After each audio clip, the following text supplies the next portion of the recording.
Hi weaving friends. One thing that I get asked about very consistently is how I get it all done. And though I always answer with I don't get it all done, I do want to share with you today some productivity tips that I personally use that help me to be more productive, more effective, and to stop me from wasting time.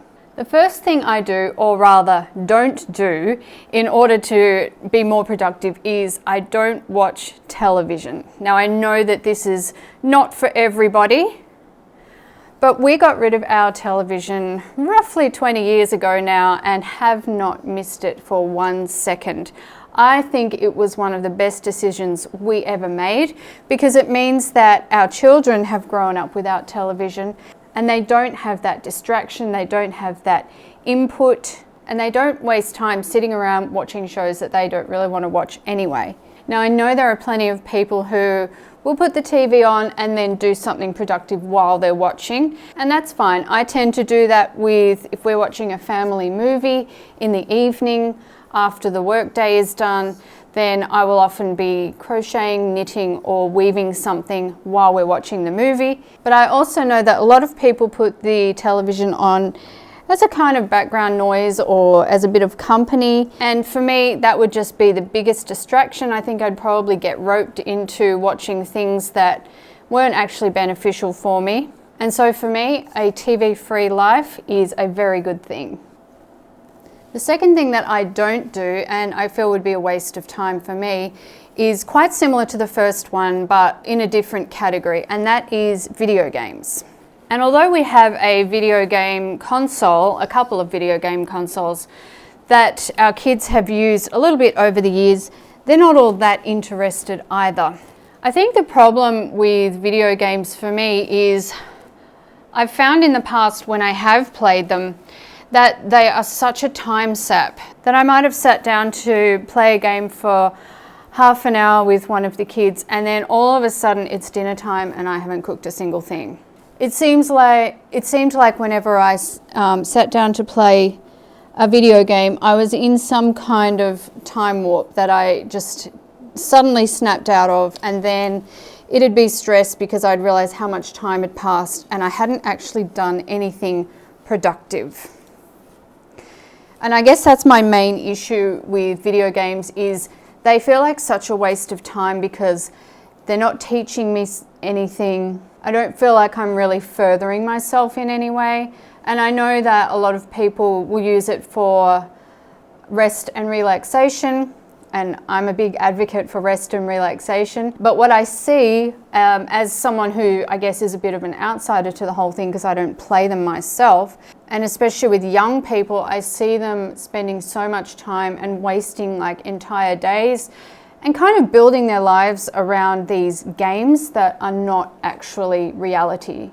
Instead of being out there making things with their hands, building skills, building relationships, and doing all of those things that once upon a time we took for granted before we had all of this technology.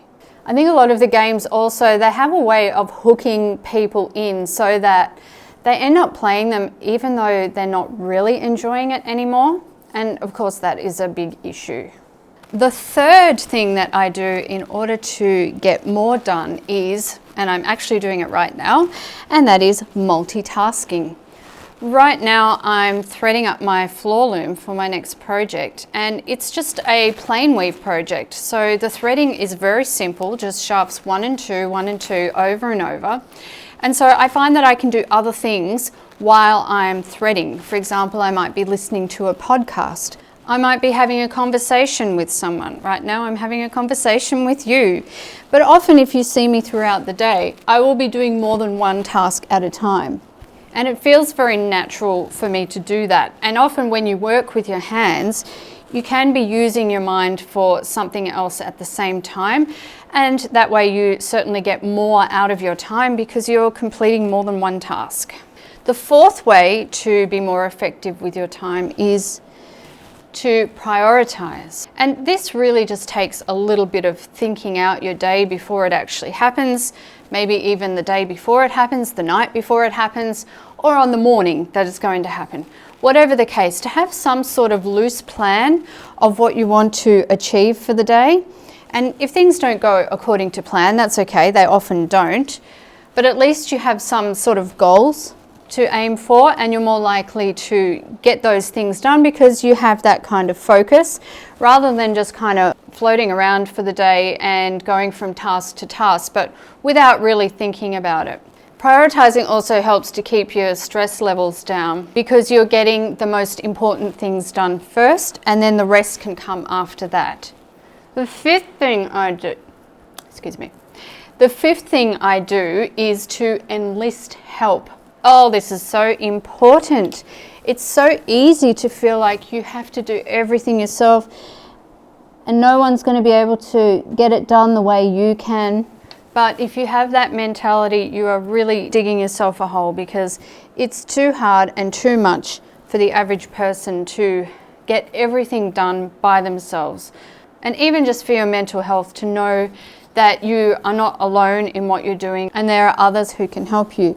For me, it's family members mostly who are helping me, and everyone kind of has their own tasks, and I also delegate tasks. I always say I would not be running this business without the help of my family. It just wouldn't be possible. I couldn't do it all by myself. And so I enlist their help, and we have a really great routine where everyone is constantly working for the benefit of the entire family. Another example of enlisting help is that I outsource my taxes for two reasons. Firstly, so I know that they get done properly, and secondly, just so that I don't have to worry about it. I don't want to have to learn how to do my taxes. It doesn't interest me. I don't think I'd enjoy it. And it's just really great to just be able to go, here, I will pay this person to do this job for me. And we certainly do that with some other tasks as well. If there's anything here on the homestead that we don't feel we can do ourselves, we will get somebody else to do it for us, and it's worth the cost because it gets done properly and because it's one less thing that we have to worry about. And the last thing that I do, this is number 6, is I try my best to look after myself, especially over the past couple of years since I've had a lot of health struggles, a lot of problems with my autoimmune condition. It's become absolutely necessary that I look after my health and make it a priority. Even if I didn't have a health condition, it would still be absolutely essential that I take the time to properly look after myself. And for me, that is exercise, getting enough sleep, eating nutritionally, and making sure that I get rest time, because you know the old saying, you cannot fill somebody else's cup if your own is empty. So friends, I hope that these tips were helpful for you today, and until next time, happy weaving.